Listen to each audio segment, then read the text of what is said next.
श्री गणेशाय नमः। श्री सरस्वत्याय नमः। श्री सद्गुरुदेव चरण कमलेभ्यो नमो नमः। ओम नमो भगवते वासुदेवाय। श्री राधा कृष्णाय नमो नमः। श्री रामचंद्र डोंगरे जी महाराज द्वारा रचित श्रीमद्भागवत रहस्य। सती का अग्नि प्रवेश और दक्ष यज्ञ विध्वंस। सती उत्तर दिशा में मुख रख कर बैठी हैं। देह को छोड़ने के लिए योग मार्ग में स्थिर होकर बैठी हैं। शिवजी का ध्यान करते करते उन्होंने शरीर में अग्नि तत्व की भावना की है। अंदर से क्रोधाग्नि बाहर आई, शरीर जलने लगा। आदि शक्ति जगदम्बा का अपमान हुआ, अब दक्ष का कल्याण नहीं। नारद जी कैलाश में शिवजी के पास पधारे हैं। भगवान शंकर सनकादि ऋषियों को ब्रह्म विद्या का उपदेश कर रहे हैं। नारद जी कथा में बैठे हैं। वे सोच रहे हैं कि शिवजी कैसे भोले हैं। सती ने शरीर को जला दिया, फिर भी उनको दुख नहीं हुआ। नारद जी रो रहे हैं। वे शिवजी से कह रहे हैं कि आप विधुर हो गए हैं, आपका अपमान हुआ है। वह सती ने से सहा नहीं गया। सती ने अपनी देह को जला डाली है। आदिशक्ति का नाश नहीं होता। सती अदृश्य रूप में शिव में मिल गई हैं। नारद जी कहते हैं कि आप इन लोगों को दंड दीजिए। शिव जी कहते हैं मुझे किसी को भी सज़ा नहीं देनी है। जो गंगा जी को सिर पर रखता है उसे क्रोध कैसे आएगा। शिव जी परमात्मा हैं, उन्हें क्रोध नहीं आ सकता। काम कष्ट नहीं दे सकता। बहुत सरल मनुष्य को जगत में लोग दुर्बल मानते हैं। नारद जी ने जब कहा कि आपके गणों को मारा गया है, तब वे कुछ क्रोधित हुए। उन्होंने जटा से वीरभद्र को प्रकट किया। शिवजी ने उससे कहा कि दक्ष प्रजापति के यज्ञ का यजमान सहित तुम नाश कर दो। वीरभद्र वहां आए। उन्होंने बड़ा संहार किया। यज्ञ भूमि शमशान भूमि बन गई। यज्ञ का विध्वंस हुआ। दक्ष को पकड़कर उसका मस्तक अलग कर दिया गया। देवता घबरा गए। वे ब्रह्मा जी की शरण में गए। ब्रह्मा जी ने सबको उपालंभ दिया और जिस यज्ञ में शिवजी की पूजा नहीं होती वहाँ तुम क्यों गए? जाओ, जाकर शिवजी से क्षमा याचना करो। देवता कहते हैं हमारी अकेले जाने की हिम्मत नहीं है, आप भी हमारे साथ चलिए। भगवान शंकर की कृपा के बिना सिद्धि नहीं मिलती। कैलाश की तलहटी में सिद्ध महात्माओं के आश्रम हैं। सब देवता कैलाश में आते हैं। महादेव जी ब्रह्मा जी को साष्टांग करते हैं। देवता सब शिव जी को नमन करते हैं। ब्रह्मा जी हंसते हुए कहते हैं यज्ञ को उत्पन्न करने वाले आप हैं और विध्वंस करने वाले भी आप ही हैं। अतः अब यज्ञ परिपूर्ण हो, ऐसा कीजिए। आप भी वहाँ पधारिए। शिवजी बोले हैं, आने के लिए तैयार हो गए। यज्ञ मंडप में रुधिर की नदियाँ बहती हुई देखी तो वीरभद्र को उलाना दिया। मैंने तो तुझे शांति से काम लेने के लिए कहा था। वीरभद्र क्षमा याचना करता है। दक्ष के सिर पर बकरे का सिर लगाया जाता है। बकरा अति कामी होता है। शिवजी की निंदा करने वाला दूसरे जन्म में बकरा बनता है। अज का दूसरा नाम है परब्रह्म। दक्ष के धड़ पर अज का मस्तक रखा गया, अर्थात दक्ष को परब्रह्म दृष्टि प्राप्त हुई। अज मस्तक का अर्थ है ब्रह्म दृष्टि। दक्ष होश में आया और शिवजी की स्तुति करने लगा। दक्ष प्रजापति ने शिव पूजन किया। उसने कहा कि मैं अपनी पुत्री सती का दर्शन करना चाहता हूँ। शिवजी ने सती से पूछा तू बाहर आना चाहती है? जगदम्बा ने इनकार कर दिया। शिव पूजन किया गया तो श्री कृष्ण भगवान प्रकट हुए। कृष्ण का मत है कि शिव में और मुझ में जो भेद रखता है वह नरकगामी होता है। इस सिद्धांत का भागवत में अनेक बार वर्णन किया गया है। हरि और हर में दक्ष ने जो भेद किया था वह अब दूर हो गया। एकनाथ महाराज ने भावार्थ रामायण में हरिहर का अभेद दिखाया है। सत्वगुण का रंग श्वेत है, तमोगुण का रंग काला है। विष्णु भगवान सत्वगुण के स्वामी हैं, अतः उनका रंग श्वेत होना चाहिए, फिर भी वे श्याम हैं। ऐसा क्यों हुआ? विष्णु काले और शिव जी गोरे। एकनाथ जी महाराज लिखते हैं कि शिव जी सारा दिन नारायण का ध्यान करते हैं और नारायण सतत शिव जी का ध्यान करते हैं, इसलिए शिव जी को श्वेत रंग मिला और नारायण को शिव जी का काला रंग मिला। इस प्रकार ध्यान में ऐसा गुण है कि जो जिसका ध्यान करता है उसे उसका वर्ण मिल जाता है, अतः दोनों में अभेद है। हरिहर एक हैं। शिव कृपा के बिना सिद्धि नहीं मिलती, ब्रह्म विद्या भी शिव कृपा के बिना नहीं मिलती। शिव तत्व एक ही है, यह जीव मात्र को बताने का भगवान का उद्देश्य है। जीव मात्र को शिव जी से मिलने की इच्छा होती है। निवृत्ति धर्म के आचार्य हैं शिव जी और प्रवृत्ति धर्म के आचार्य हैं श्री कृष्ण।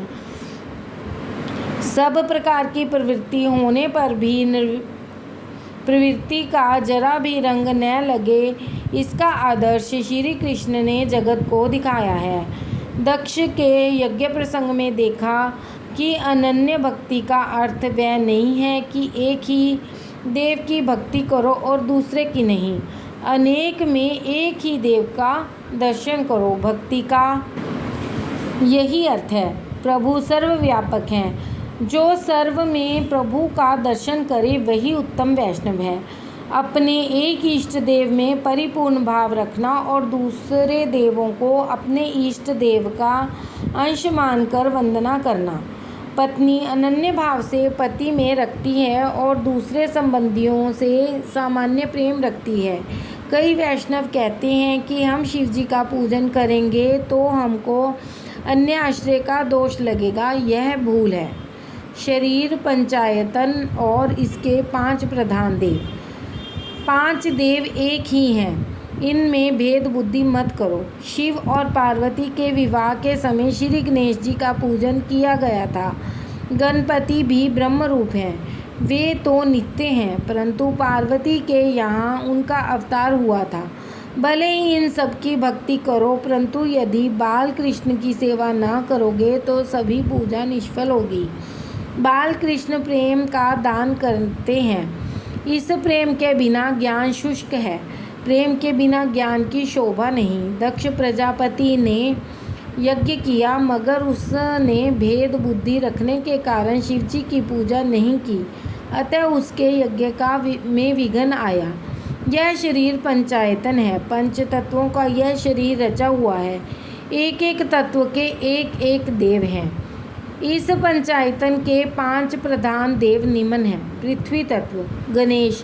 गणेश की उपासना से विघ्नों का नाश होता है। गणेश विघ्नहर्ता हैं। गणेश पूजन से तुम्हारे सत्कार्य में विघ्न नहीं आएगा। जल तत्व। शिव। शिव की उपासना करने से ज्ञान मिलता है। तेज तत्व। सूर्य। सूर्य की उपासना हमें निरोगी बनाती है। आरोग्यम भास्करात् इच्छेत्। पृथ्वी पर सूर्य प्रत्यक्ष साक्षात देव हैं। एक नास्तिक ने मुझसे भगवान के दर्शन कराने के लिए कहा। मैंने सूर्य की ओर इंगित करके कहा कि यही साक्षात परमात्मा है।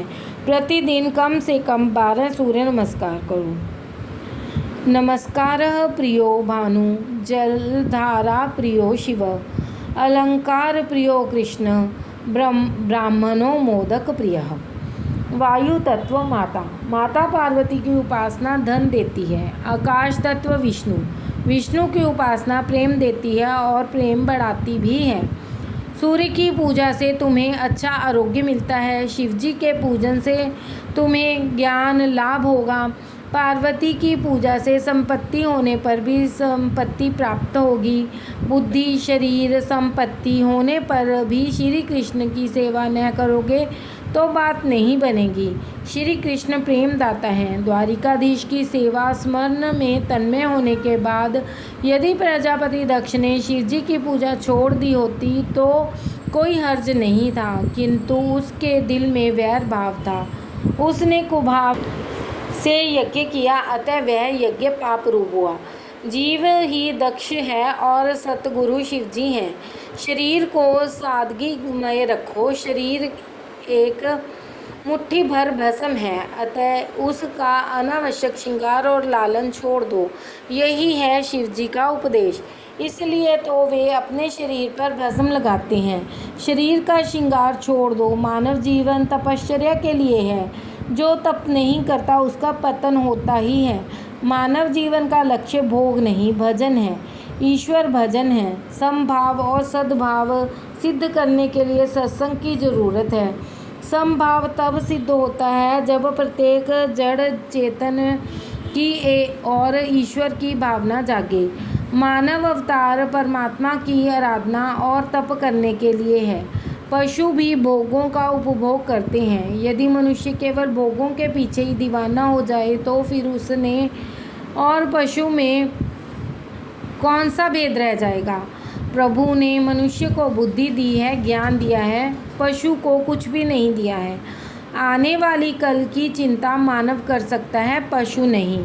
न तो देव तप कर सकते हैं और न तो पशु। देव पुण्य का उपभोग कर सकते हैं, तपश्चर्या का अधिकार केवल मनुष्य को ही है। मनुष्य विवेक पूर्वक भोग का भी उपभोग कर सकता है। मनुष्य जीवन विविध प्रकार के तप करने के लिए है। तप के कई प्रकार हैं। कष्ट सहते हुए सत्कर्म करना तप है। उपासना भी तप है। पूर्णिमा अमावस्या के दिन पवित्र माने गए हैं। उन दिनों अनशन करना चाहिए। परोपकार में शरीर को लीन करना भी तप है। गीता जी में तप की व्याख्या करते हुए कहा गया है कि भाव संशुद्धि बड़ा तप है। सभी में ईश्वर का भाव रखना भी तप है। सभी में ईश्वर विराजित है, ऐसा अनुभव करना महान तप है। अर्थात अंतःकरण की पवित्रता से हृदय में सदा सर्वदा शांति और प्रसन्नता रहेगी। प्रिय और सत्य बोलना वाणी का तप है। पवित्रता, सरलता, ब्रह्मचर्य, अहिंसा शरीर संबंधी तप है। सभी के प्रति समभाव और सद्भाव रखने वाले के मन में कभी काम प्रवेश नहीं कर पा सकता। विकार और वासना को नष्ट करने के लिए यही श्रेष्ठ उपाय है। जो सभी की ओर सद्भाव रखे और सभी में ईश्वर के अंश का अनुभव करे तो वह सफल होता है। दक्ष प्रजापति ने यज्ञ में शुद्ध भाव समभाव न रखा, अतः उसे दुख सहना पड़ा। उसका यज्ञ से कल्याण न हो पाया, क्योंकि उसने शिवजी के प्रति कुभाव रखकर यज्ञ किया था। दक्ष ने यज्ञ करते हुए भी हृदय में दुर्भावना रखी और शिवजी की वह पूजा नहीं करेगा। इसी कारण से यज्ञ कार्य में बाधा उपस्थित हुई। अतः किसी की भी और कुभाव न रखो, तभी धर्म सफल होता है। सद्भाव रहित होने के कारण दक्ष का धर्म कार्य अधर्म कार्य हो गया। प्रजापति दक्ष के यज्ञ की कथा का उद्देश्य हरिहर का अभेद बतलाने का है। शिव चरित्र की यह कथा वक्ता और श्रोता के पापों को भस्मीभूत करने वाली है। अधर्म के वंशजों से सावधान रहो। चौथे स्कंद के 8वें अध्याय के प्रथम 5 श्लोकों में अधर्म के वंशजों का उल्लेख है। यह श्लोक महत्व के हैं। पुण्य न करो तो कोई बात नहीं, किंतु पाप को कभी मत करो।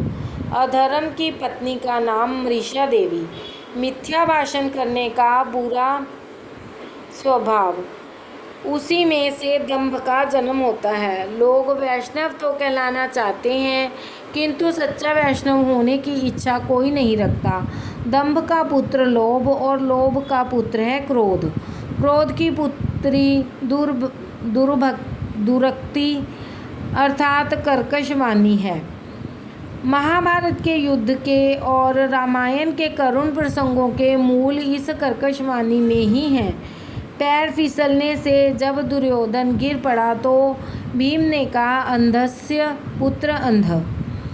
दुर्योधन ने इन शब्दों से लज्जा और अपमान का अनुभव किया और परिणामतः महाभारत का दारुण युद्ध छिड़ गया। सीता जी ने वन में लक्ष्मण जी को कर्कश वाणी से भर्त्सना की तो उनको इच्छा न होते हुए भी मारीच राक्षस के छल भरे शब्दों का पीछा करना पड़ा। लक्ष्मण जी की अनुपस्थिति में रावण सीता जी को उठाकर ले गया और रामायण का आरंभ हुआ।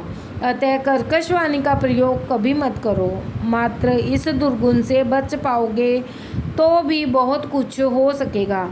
कर्कश वाणी से कली उत्पन्न होता है। कली कलह का ही रूप है। भागवत का उद्देश्य है इंद्रियों को हरि रस में डुबो रखना।